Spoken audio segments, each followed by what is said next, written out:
আসসালামু আলাইকুম সবাইকে। আজকে আপনাদের সবার পছন্দ হবে এমন একটা মিষ্টি রেসিপি নিয়ে হাজির হয়েছি যেটার নাম ভোগসাগর। অনেক দোকানে মালাই টোস্টও বলে থাকে। আজকের ভিডিওতে ছানা কাটা এবং মিষ্টি বানানোর নতুন কিছু টেকনিক দেখাবো যা হয়তো আমার চ্যানেলে আগে দেখানো হয়নি। এই ভোগসাগর মিষ্টি যারা খেয়েছেন তাদের কাছে নতুন করে কিছু বলার নেই। এক কথায় 10-এ 10 পাওয়ার মতো একটা মিষ্টি। তো চলুন কথা না বাড়িয়ে বানানো শুরু করা যাক।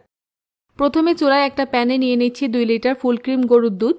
দুধটাকে নেড়েচেড়ে একটা বলক তুলে নিতে হবে। বলক আসতে আসতে আমরা ভিনেগারটা রেডি করি। প্রতি 1 লিটার দুধের জন্য নিতে হবে 1 কাপ পানি। এখানে আমি 2 লিটার দুধের জন্য নিয়ে নিচ্ছি 2 কাপ পানি। আর প্রতি 1 কাপ পানির জন্য আমরা দিব মাত্র 1 টেবিল চামচ vinegar.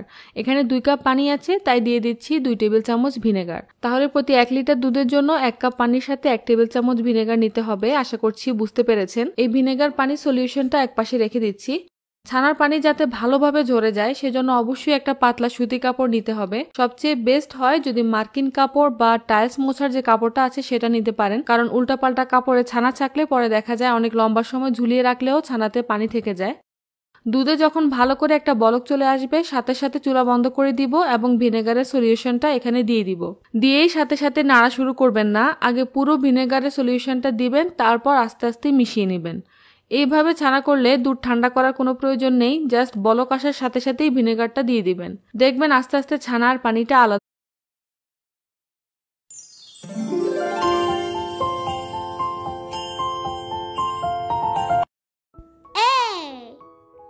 A for apple.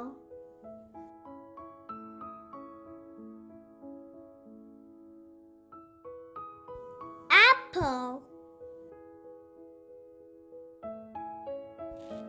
B. B for ball.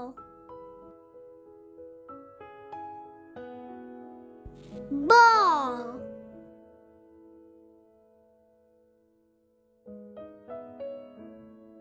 C.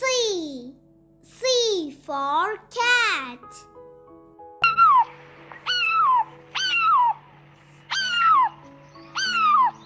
Cat.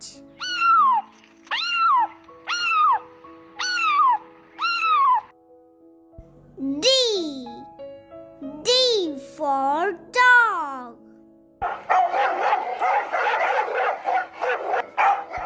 Dog.